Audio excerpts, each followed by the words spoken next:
Excited to be here, excited to get moved on to pursue getting better. We open with Tennessee Tech practice today, and we'll start attacking these guys. They played a really hard-fought game with Middle Tennessee the other night, had a great comeback, and got a lot of respect for the way they played in that game for sure. And our guys will start getting prepared on them today.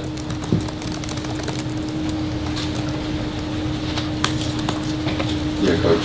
When we spoke to you last week, you kind of talked about Clemson, and Carson talked about Clemson being a man-to-man football team that likes to send a lot of pressures as a defense.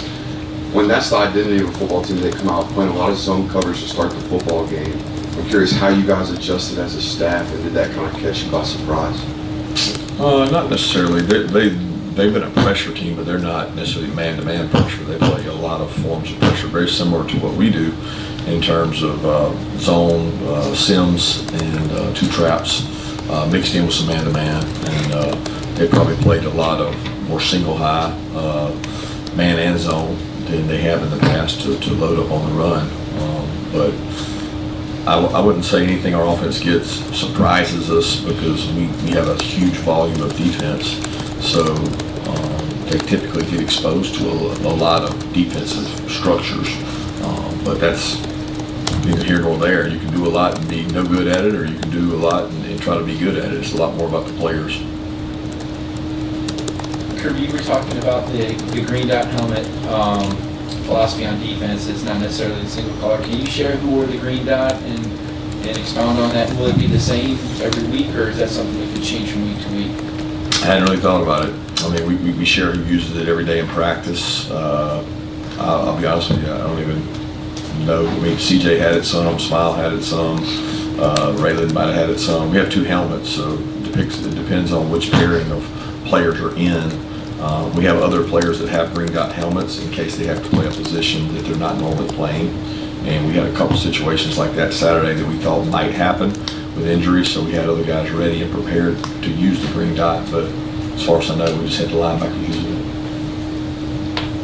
Coach, it looked like Arian Smith was, very involved in the offense, the first two touches of the game, and not necessarily, beat him deep situation. Can you just talk about his development purely as a receiver and how much you guys are depending on him offensively this year? Yeah, we want to depend on everybody because you don't want to be a one-dimensional team. So the idea is ever since we've been here, is spread the ball around. We've had a lot of guys with a lot of touches, nobody with a ton individually, and Arian's been a great case study in that because he's touched the ball vertically, he's touched the ball sideways, he's become a more complete receiver and route runner. I thought he made some plays out on besides the rocket sweep things and the edge runs, he made some plays catching the ball outside, and that's growth for him. And we need more guys to step up and be able to do that, and we got to be innovative in ways to get touches that make us hard to defend. Yeah, Kirby, any updates on Michael, Warren Brinson, and Janelle Aguero going in this week? Janelle was close to being able to play, work out before the game. Thought he might be able to go in emergency.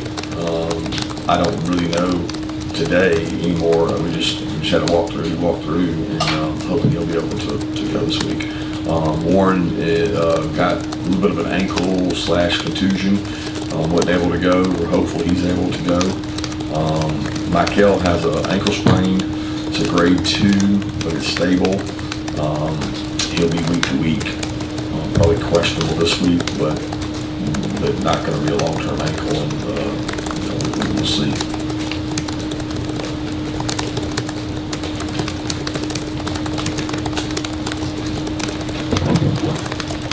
This is sort of an off-topic question, but I'm sure obviously so much of your time was devoted to today and this week and that sort of thing. But when you're thinking about, and it's probably more an off-season thing, the bigger picture direction of the program, whether it's how to navigate NIL or the portal or replacements for your coaches, what's your process for making those decisions?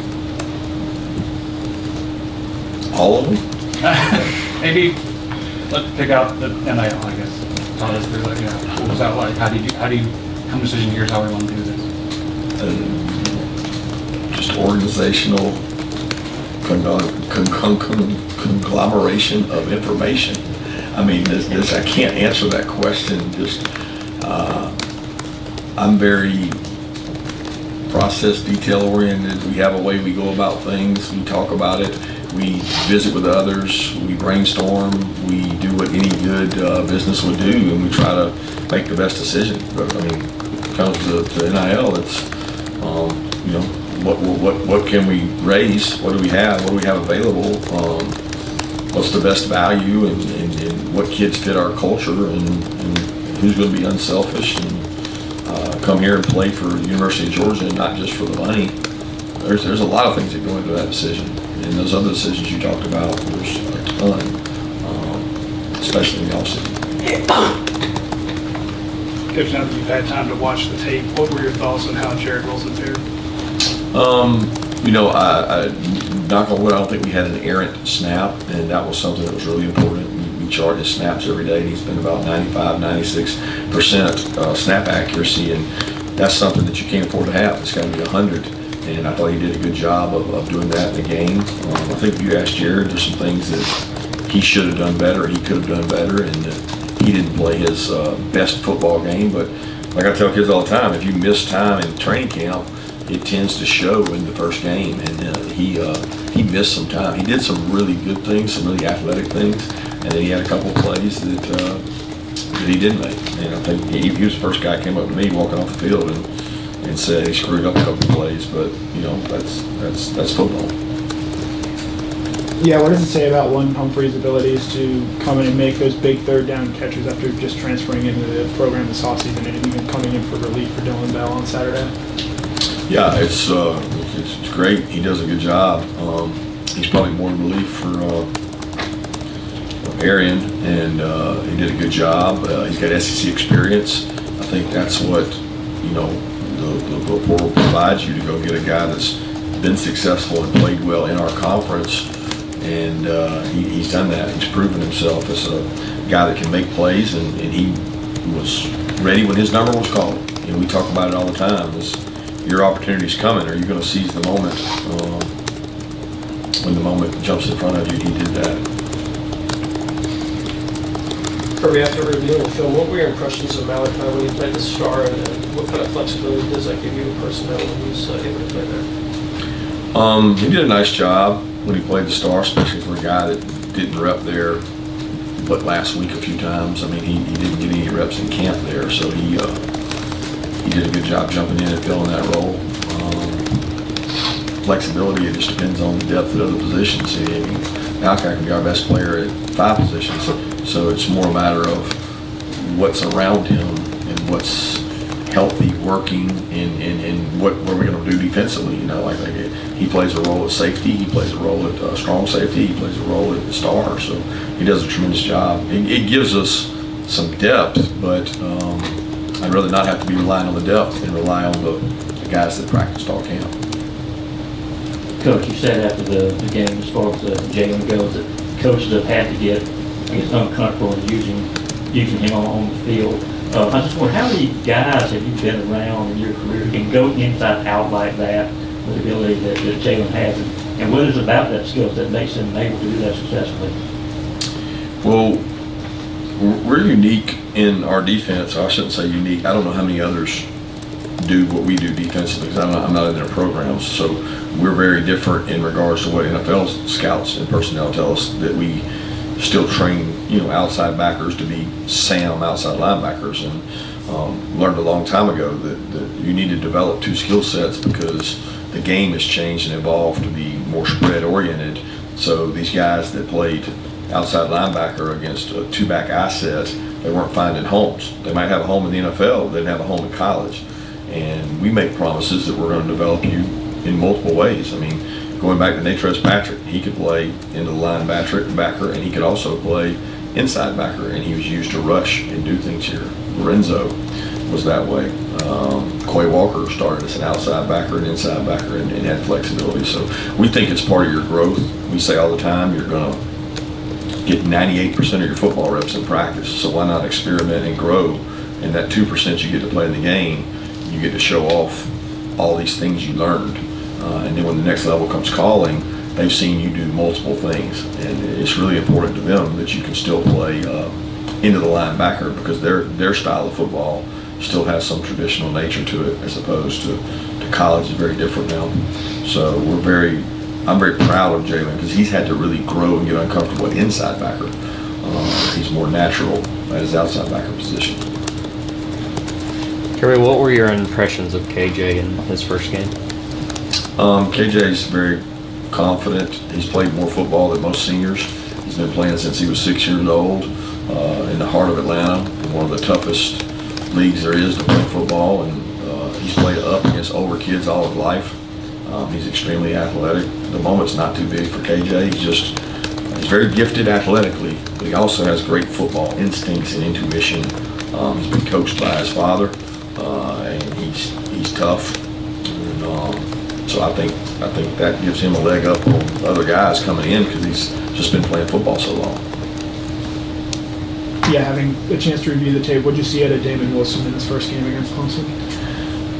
Effort, like I did last year. There's things he's got to improve on and do better. He missed a couple opportunities to make a couple plays that I thought he should have made. But he's, I don't judge Damon on that body of work of those snaps. I judge Damon on the body of work of the 1,000 snaps he's had in camp. And he's had a really good camp. He's improved himself physically. He can play more downs now. He's got to continue to get stronger and maintain his weight, but just a few snaps our guys didn't play many snaps. We have 56 or 57 snaps, so we didn't have, I think we had 18 guys that played over 28 snaps on the whole team, so there weren't a large number of snaps played by anybody, so that body of work is not real big. Yeah, Coach, you mentioned the snap count. That Clemson offense, I believe, led the nation last year in plays per game at 77.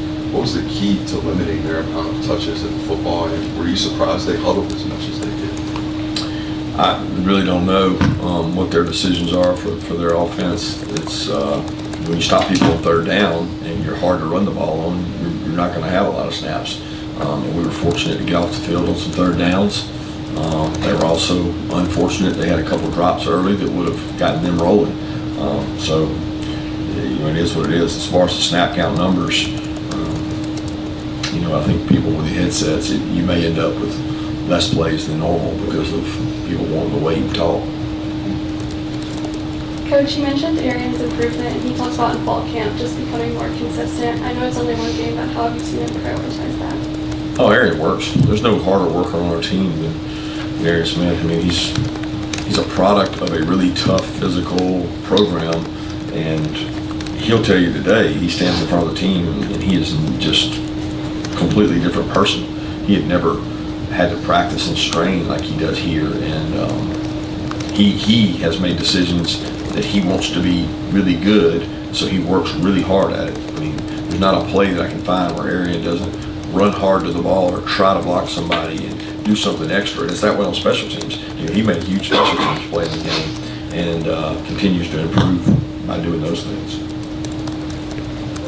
Kirby, what kind of jump have you seen from Lawson in his second year in the programs? More confident in the system, healthy, tougher and more physical, but needs to improve on that, and just a passion for the game. He's really, really football savvy. He understands football and leverages, and has made a lot of plays, in the passing game, and continues to play more physical. Coach, just want to ask about Michael Moore. Just seemed to get a whole bunch of snaps the other day. And also, I know the last couple of snaps a game, you ever get your freshman, redshirt freshman, opening it for some for the first time. How big is that for kids like that to get a chance? Hopefully, the work they get every day in practice. I know for you guys, everything is about that small snapshot you see of the game. But for me, it's what are you going to do today? What are you going to do tomorrow? Because you're going to get 40 or 50 snaps against a really good football player today and tomorrow. And we really try to impress upon our guys. There's so much value in our practice that it's held in higher esteem a lot of times by NFL organizations than the game is. And it's not understood by the common fan that practice is more important than the game, but it certainly is here. About Michael too. Micah's got to continue to improve. That's one of those deals that we're going to play the guys that practice the best, and if he practices better, he'll get to play more.